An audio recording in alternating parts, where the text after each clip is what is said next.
नमस्कार. इयत्ता 10वीच्या सर्व विद्यार्थी आणि विद्यार्थिनींचं मी आजच्या आपल्या या विज्ञान 1 म्हणजे सायन्स 1च्या ऑनलाईन तासिकेमध्ये सर्वांचं स्वागत करतो. विद्यार्थी मित्रांनो, मागच्या तासिकेमध्ये आपण टाइप्स ऑफ केमिकल रिॲक्शन या मुद्द्याला सुरुवात केली होती आणि म्हणजेच अभिक्रियांचे प्रकार. त्यामध्ये आपण 2 प्रकार पाहिले होते. पहिलं म्हणजे संयोग अभिक्रिया, म्हणजेच कॉम्बिनेशन रिॲक्शन, त्याचे उदाहरणं सुद्धा पाहिले होते. आणि दुसरी होती डिकॉम्पोजिशन रिॲक्शन म्हणजे अपघटन अभिक्रिया. तर या अभिक्रियांचे आपण डेफिनेशन्स आणि त्यांचे काही एक्झाम्पल्स सुद्धा आपण मागच्या तासिकेमध्ये पाहिले होते. Today we are going to learn about the third type of chemical reaction, that is displacement reaction म्हणजेच विस्थापन अभिक्रिया. We saw in the beginning of this chapter that on adding zinc dust to blue colored copper sulfate solution, a colorless solution of zinc sulfate is formed and heat is generated. You can see this equation 3 for this reaction.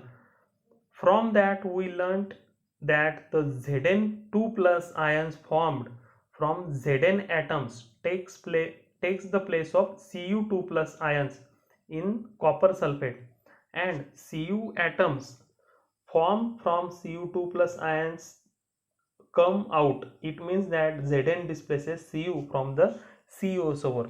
म्हणजेच या पाठाच्या सुरुवातीला आपण पाहिलं होतं की copper सल्फेटच्या निळ्या द्रावणात जर जस्ताची पूड घातली तर झिंक सल्फेटचे रंग नसलेले रंगहीन द्रावण तयार होते आणि उष्णता बाहेर पडते. या अभिक्रियेचे रासायनिक समीकरण तुम्ही 3 नंबरमध्ये पाहू शकता. त्यावरून आपल्याला असं समजतं की कॉपर सल्फेटमधील Cu2 प्लस आयनांची जागा Zn अणूंपासून तयार झालेले Zn2 प्लस हे आयन घेतात व Cu2 प्लस आयनांमुळे तयार झालेले Cu अणू हे बाहेर पडतात. म्हणजेच झिंकमुळे Znमुळे CuSO4 मधील Cu ची विस्थापन होते. जेव्हा एका संयुगातील कमी अभिक्रियाशील मूलद्रव्याच्या आयनांची जागा दुसरे जास्त अभिक्रियाशील मूलद्रव्य स्वतः आयन बनवून घेते त्या रासायनिक अभिक्रियेला विस्थापन अभिक्रिया म्हणतात. म्हणजेच the reaction in which the place of the ion of a less reactive element is in a compound is taken by another more reactive element by formation of its own ion is called displacement reaction. This is the definition of displacement reaction. You can see this definition on the page number 38. तुम्ही पान number 38 वरती याची definition पाहू शकता. We will learn about the reactivity of elements in the chapter on metallurgy. The elements iron and lead similar to zinc displace copper from its compound. म्हणजे कमी जास्त अभिक्रियाशील मूलद्रव्यांविषयी आपण धातू विज्ञान या पाठात माहिती घेणार आहोत. जास्ताप्रमाणेच लोह व शिसे ही मूलद्रव्ये सुद्धा तांब्याला त्यांच्या संयुगामधून विस्थापित करतात. हो, here we have some reactions to complete the following reaction and give names of the products. First is CuSO4 plus Fe. In this reaction, Fe displaces Cu from CuSO4. So the products are FeSO4 plus Cu. And second reaction, CuSO4 plus Pb gives PbSO4 plus Cu. In this reaction, Pb displaces Cu from CuSO4 and we get the products PbSO4 plus Cu. So in this way we can complete these reactions.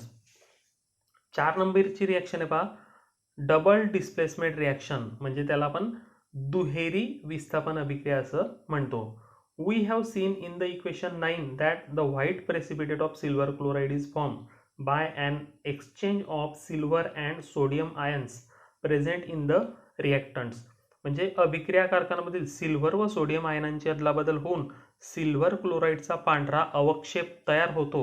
अवक्षेप म्हणजे ज्याला आपण गाळ म्हणतो. हे आपण रासायनिक समीकरण 9 मध्ये पाहिलेले. The reaction in which the ions in the reactants are exchange to form a precipitate are called double displacement reaction. So this is the definition of double displacement reaction. म्हणजेच काय, तर ज्या अभिक्रियांमध्ये अभिक्रियाकारकांमधील आयनांची अदलाबदल होऊन अवक्षेप तयार होतो अशा अभिक्रियांना दुहेरी विस्थापन अभिक्रिया असे म्हणतात. Recall the activity 3 in which you added potassium chromate into the solution of barium sulfate. म्हणजे बेरियम सल्फेटच्या द्रावणात तुम्ही पोटॅशियम क्रोमेट घातले. ती कृती 3 नंबरची कृती आठवा, या पाठाच्या सुरुवातीलाच ही कृती दिलेली आहे. So on this reaction we have some questions. आता या रिॲक्शनवर आपल्याला काही प्रश्न विचारलेले. What was the colour of the precipitate form. म्हणजे त्या ठिकाणी जो प्रेसिपिटेट तयार झाला होता, गाळ तयार झाला होता, त्याचा कलर कोणता होता. The colour of the precipitate form was yellow. तर तो पिवळ्या रंगाचा अवक्षेप होता.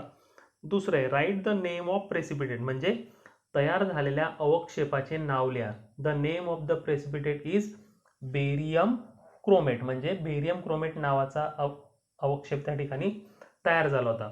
मग आता write down the balance equation for this reaction. अभिक्रियेचे संतुलित रासायनिक समीकरण लिहा. कसं लिहिणार ते. बेरियम सल्फेट म्हणजे BaSO4 aqueous plus K2CrO4 gives BaCrO4 plus K2SO4. So in this way we can write the balance equation. आणि चौथा प्रश्न पहा. Will you call this reaction a displacement reaction और डबल डिस्प्लेसमेंट रिॲक्शन. म्हणजे ही जी अभिक्रिया आहे त्या अभिक्रियाला तुम्ही विस्थापन अभिक्रिया म्हणाल का दुहेरी विस्थापन अभिक्रिया म्हणाल. तर this reaction is the double displacement reaction because the displacement of 2 elements can be done in this reaction.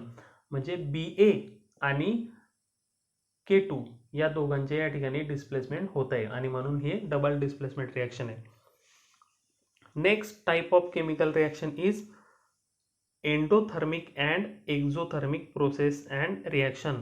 म्हणजे उष्माग्राही म्हणजे उष्णता ग्रहण करणाऱ्या, आणि दुसरं आहे एक्झोथर्मिक म्हणजे उष्मादायी म्हणजे उष्णता देणाऱ्या, उष्णता बाहेर टाकणाऱ्या अशा प्रक्रियेवर अभिक्रिया. Heat is absorbed and given away in various processes and reactions.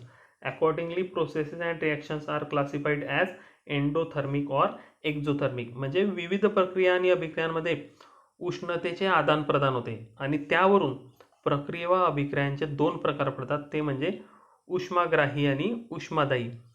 प्रथम आपण उष्माग्राही व उष्मादायी अभिक्रिया पाहू. Here we have some examples like melting ice and म्हणजे बर्फ वितळणे. दुसरे dissolution of potassium nitrate in water म्हणजेच पोटॅशियम नायट्रेट पाण्यामध्ये विरघळणे. Therefore these are the endothermic processes because heat from outside is absorb during this physical changes. मग आता हे जे भौतिक बदल आहे यांच्यामध्ये बाहेरील उष्णता वापरली जाते म्हणून या उष्माग्राही आहेत. उष्माग्राही म्हणजेच एंडोथर्मिक रिॲक्शन्स आहेत. आता पुढे पहा दुसरे example. On the other hand heat is given away during the some physical changes. For example formation of ice from water म्हणजे पाण्यापासून बर्फ तयार होणे, आणि दुसरे dissolution of sodium hydroxide in water म्हणजे सोडियम हायड्रॉक्साईड पाण्यामध्ये विरघळणे. तर हे भौतिक बदल घडत असताना उष्णता बाहेर टाकली जाते आणि म्हणूनच या प्रकारच्या अभिक्रियांना उष्मादायी प्रक्रिया असं म्हटलं जातं. म्हणजे इंग्रजीमध्ये म्हटलं तर एक्झोथर्मिक प्रोसेस असं यांना म्हटलं जातं. In the process of dilution of concentrated sulphuric acid with water very large amount of heat is liberated. As a result water gets evaporated instantaneously if it is poured into the concentrated sulfuric acid which may cause an accident. To avoid this, required amount of water is taken in a glass container and small quantity of concentrated sulfuric acid at a time is added while stirring. Therefore, only a small amount of heat is liberated at a time. म्हणजे संहत म्हणजे शक्तिशाली sulphuric आम्ल पाण्याने विरलीकरण करण्याच्या प्रक्रियेमध्ये खूप मोठ्या प्रमाणावर उष्णता बाहेर फेकली जाते आणि त्यामुळे संहत सल्फ्युरिक आम्लामध्ये पाणी ओतले असता पाण्याचे तात्काळ बाष्पीभवन होऊन अपघात घडण्याची शक्यता असते. हे टाळण्यासाठी आवश्यक तितके पाणी काचपात्रात घेऊन त्यामध्ये थोडे सल्फ्युरिक ॲसिड ओतून ढवळतात. म्हणजेच एका क्षणी थोडीच उष्णता बाहेर टाकली जाते. एकाच वेळी अतिशय जास्त प्रमाणात उष्णता तयार होत नाही आणि त्या ठिकाणी अपघात घडण्याची शक्यता सुद्धा त्या ठिकाणी कमी होत असते.